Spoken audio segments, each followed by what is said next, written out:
Today I just wanted to talk about coating with tinted finishes or tinted sealers.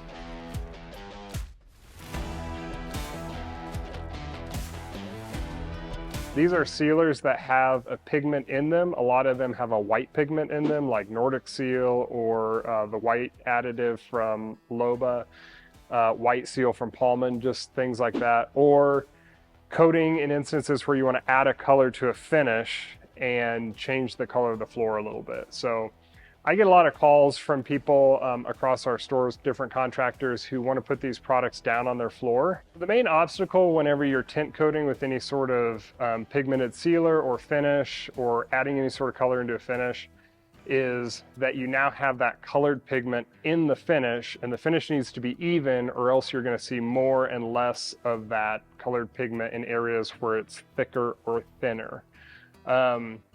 This is especially the case if you leave like pools of finish thicker in one area and thinner in the other, and you're using, for instance, like a white sealer. You're going to get a white spot on one part of the floor where you left more sealer, and then you're going to get a darker spot where you didn't leave as much. So really the key is getting the product down evenly across the floor, and then also not letting it dry such that you lap line and double layer that pigment and create a color difference there. There's really two different ways that I put these down. So today I'm on my test panel. It is a 12-foot by 16-foot test panel. It kind of simulates a bedroom of a house. I put a little closet area in, and we're going to do two different tinted coats. I'm going to put down a white sealer to begin with. I'm going to put down Bona Nordic Seal, and then I'm going to come back over the top of that and I'm going to tint coat it with a darker pigment in just some normal floor finish. As you know, if you just put floor finish over the top, you're going to get some darkening in the wood. So you need something to counteract that darkening effect, which is what a lot of these white products do. One of the tips that a lot of people use whenever they're using a white pigmented product is to use that next product down and double coat with that. So like in the Bona lineup, that would be bumping down to like the natural seal and doing two coats of natural seal as opposed to just one coat of Nordic Seal. I've sanded this floor to 80 grit. I think Bona recommends actually with the white sealers bumping it up to like 120 grit and making the floor a little bit slicker in order to spread the sealer a little bit better. But I'm just going to try this at 80 grit and we're going to see how it turns out. I am going to be using a roller to get that on the floor, and then I sometimes use a brush, but today I'm going to try to use a 10-inch pad just to get my corners. When I put these down, I coat out of a bucket.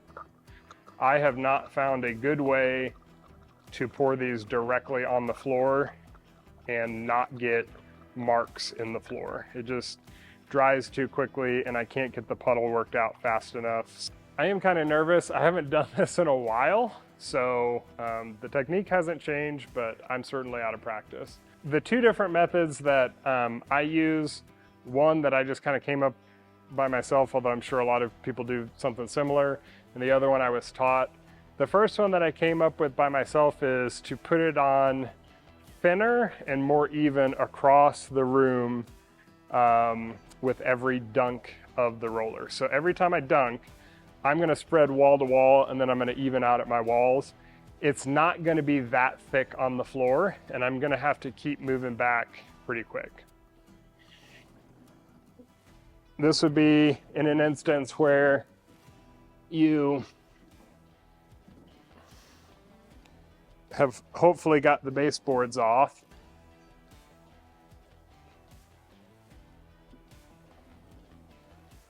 And then you want to leave lines off or even it out so you don't get many lines.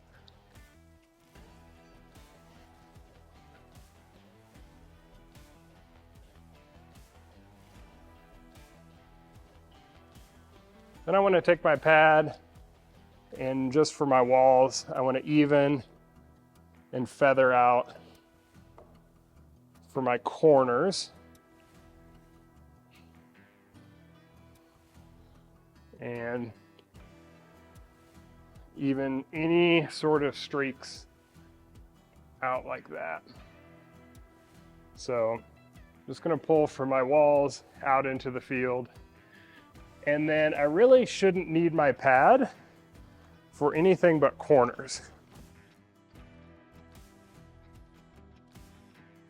And then when I get that done, I just start at the wall and I just do an even swipe along the wall and kind of feather and break out any hard lines.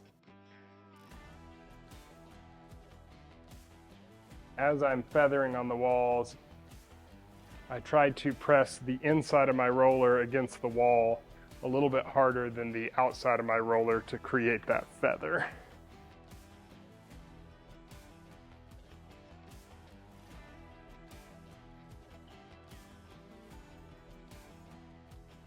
The product has some white in it when you're putting it down, so you can kind of get a feel for how milky the finish should be. And you want that finish to be evenly milky.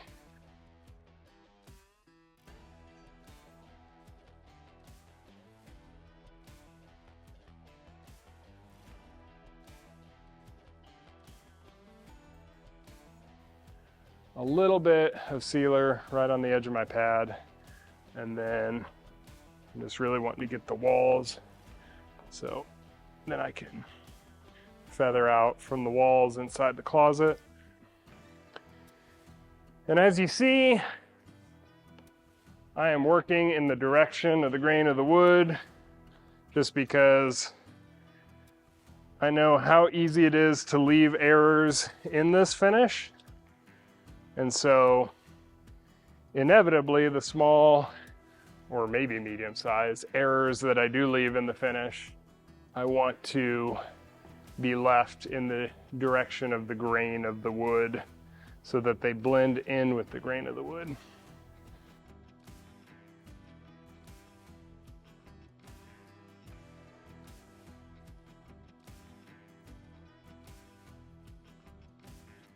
And now I've got to get myself out. I've left a small space in here, and I'm really going to rely on trying to get things down mostly even with the roller around the corners, evening it out with my pole, and then working my way out, feathering, being really careful to feather and not leave any stop marks with my roller. So in order to get the closet, probably going to overlap one board as I come out. And then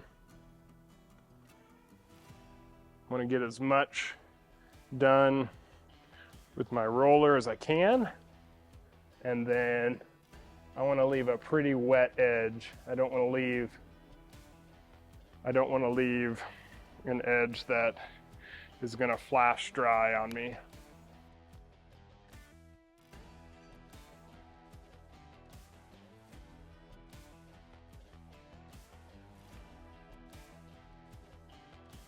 The trickiest part of doing this method is getting out of the room. So I can see this is already drying on me. So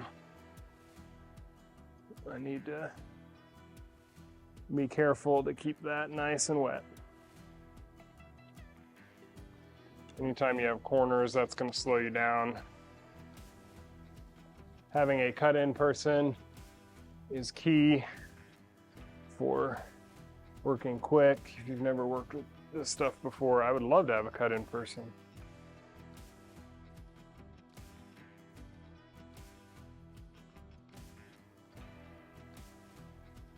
I'm going to put product down where I need product, and then try to feather out from my walls. This is tricky when you're feathering back in.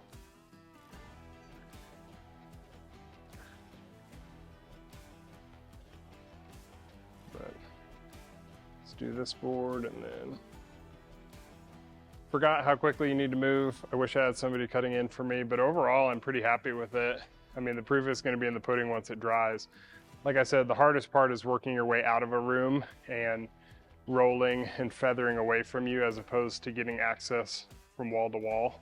So when I feathered out, I would push whatever, like if this is the wall, I'd really dig that side of my roller in as I rolled so that I didn't get a hard stop mark on the outside of my roller. And then beyond that, yeah, I just try to go where the edge of my roller is along the edge of a board, because you're going to leave uneven marks as you coat. It's just a matter of blending them with the floor, in my experience, so that you can't see them once it's dry. Back on my panel, let it dry for a little over an hour. Everything looks pretty dry. I'm actually pretty satisfied with how even it is. I mean, across the whole panel, I'm not really seeing any sort of marks or anything that are a big issue. There's some stuff along the walls that baseboards would hide. The biggest error is as I backed my way out of the panel, I have a couple slight stop marks in the panel that I can see if I look at them in the right light. I mean, they're not major. I don't even think a homeowner would really see them. I am going to just address them real quick with a maroon pad, just see if I can get them to even out a little bit. One thing I could have done if I wanted to, if I didn't want to switch the way I was coating between that side of the room and this side of the room, I could run a piece of tape down the seam of one board. I could coat up to that tape, pull the tape, and then once this is dry to walk on, which in Denver is 45 minutes, I could then come back, stand on the part that I coated, and then coat this the same way that I coated this. We've got a stop mark through here. Again, I think I could even leave this as it is and coat the floor and nobody would see this. But, you know, just to talk about how I would address this, just take a maroon pad and then I just kind of want to lightly touch down that line, not super aggressively. And I'm just trying to break up that hard mark. So I try to sand kind of away because it's thicker on this side than that side. So I'm just trying to sand and feather that out. Mostly back towards the thicker section. And remember, you can always sand more. So I don't start out by scrubbing super aggressive. I just try to touch lightly. And if I feel like it needs more, I'll come back over it. Once I get to the point where I'm having to like scrape back to raw wood or sand back to raw wood, especially on a white sealer like this, I'm almost just gonna do whole boards because I have not found a great way to sand a spot out and then reseal that spot without having an obvious strip through the floor. So pull that out and then I just take a water dampened rag and then kind of wipe, and that water dampened rag is going to give me an idea of what this will look like once finish goes down on there. And if I back up after I wipe it with a water dampened rag and I don't really see anything, especially from a standing position, then I call that good and I move on. The other thing I left in here, I've got some splatter marks. These are easier to take out. I'm just, again, lightly going to touch these with a maroon pad. I might consider very lightly touching these with a scraper.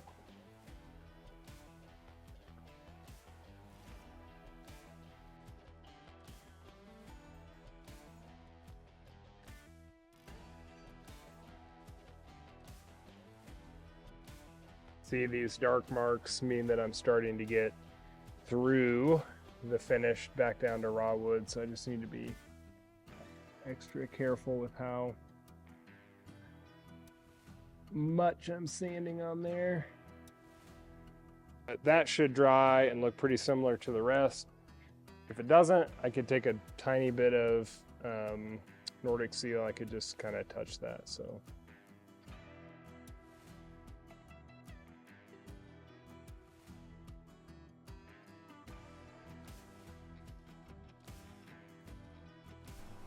oh, that's dark. I'm scared.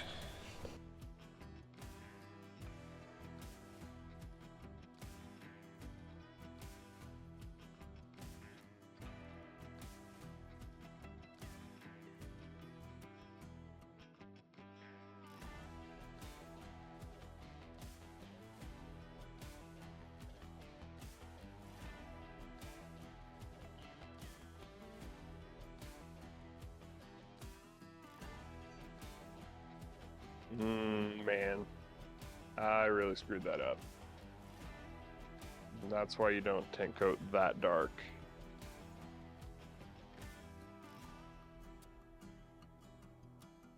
All right, let's try it again.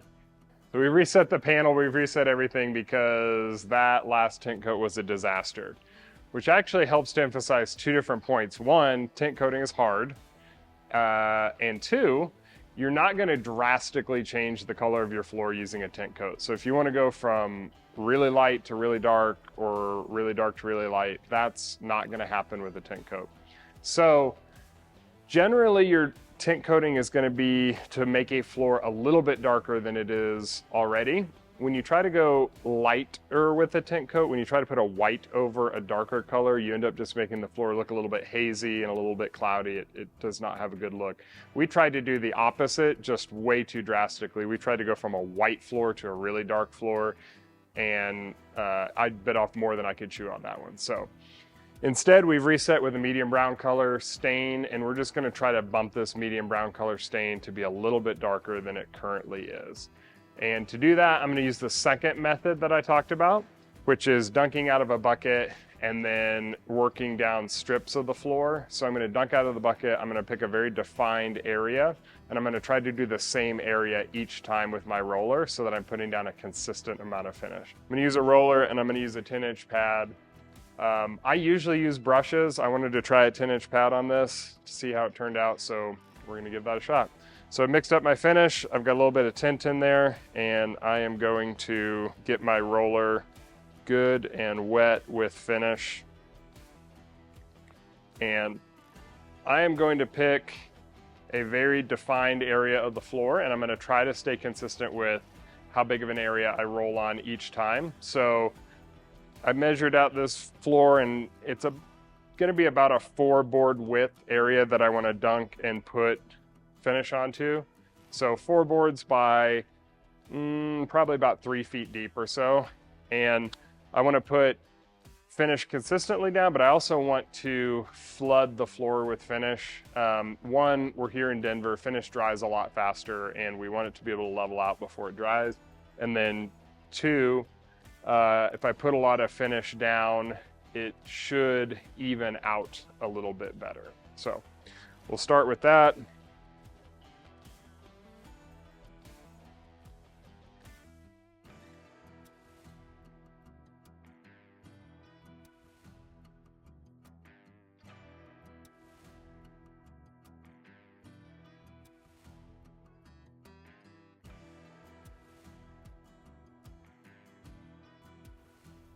And then my final bit is to roll at the wall. And to do that, I press the inside edge of my roller against the wall.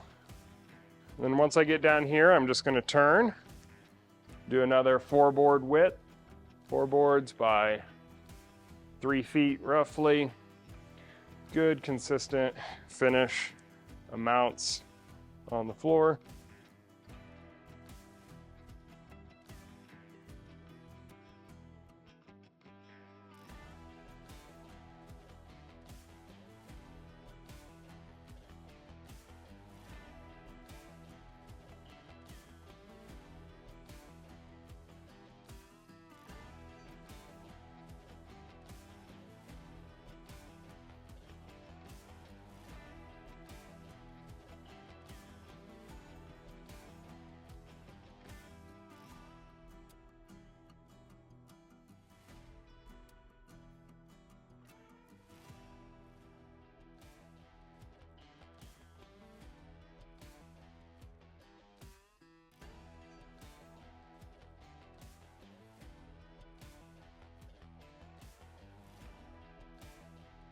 In this closet, I'm just gonna swipe my walls. And again, I'm not pressing down really hard on this pad. I just want to get the spots that are not accessible with the roller and even those out. So now I am going to back my way out of the job. This is 1, 2, 3, 4, 5 boards wide plus a little bit. So that means in my area, since now I'm wider, I want to go a little bit shallower to compensate. Just gonna try to pretend like those walls exist. The nice thing about this method over and above the first method I did with Nordic Seal is that I don't have to change the way I'm coating when I'm backing my way out of a room. Whereas on my previous one, I coated one way up until I had to back out, and then I changed to coating similar to this. With this method, I do not need to do that, so.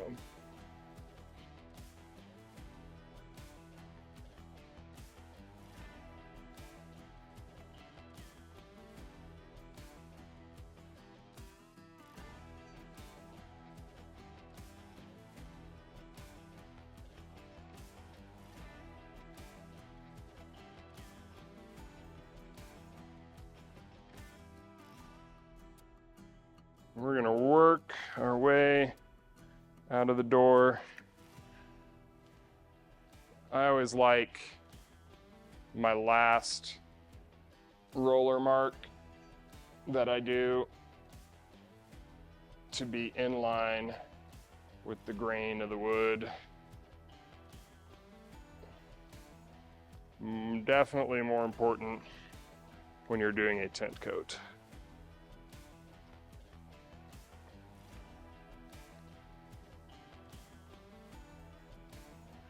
Reach around the door, at least as much as we can pretend like there's a door there. And then, this is gonna be tricky.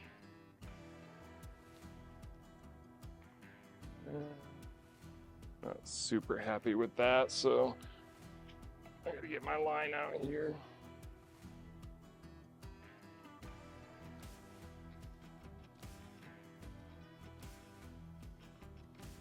Do the last bit of work with my pad.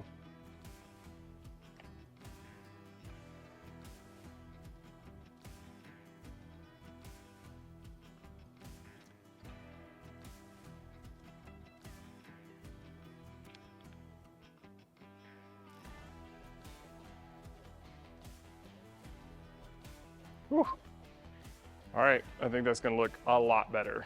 And I think we corrected all the errors we did the first time. So we'll let that dry, and then we're gonna come back and take a look at how consistent it is, evaluate the final results. One thing to highlight is windows will kill you on a sunny day if you're trying to get your finish to level. So if you see right here on my finish, it is drying right where the sunlight is coming through the window. So if you get a hot spot on your floor, your finish can dry super fast and may not have time to level out.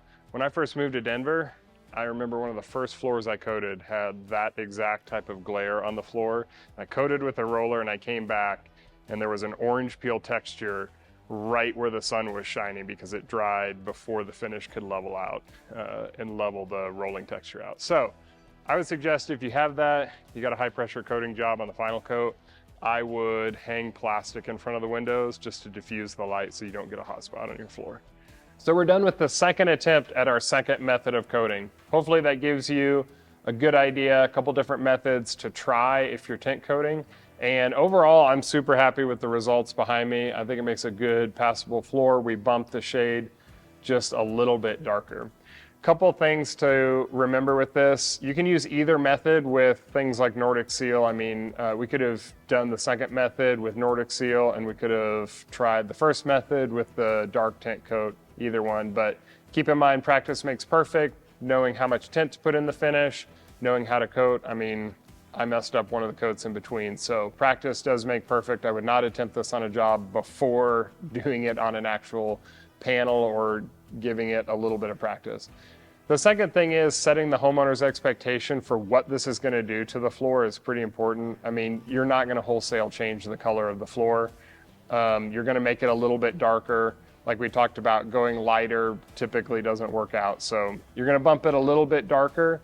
And you know, if for whatever reason you need to do that and the floor can't be sanded, this is a good trick to have in your toolbox. So let me know what you think of this tint coating video. Let me know if you have any techniques that are better than this. I'd love to give those a try. And let me know if there's anything like this that you want me to do in a future video. Don't forget to like and subscribe.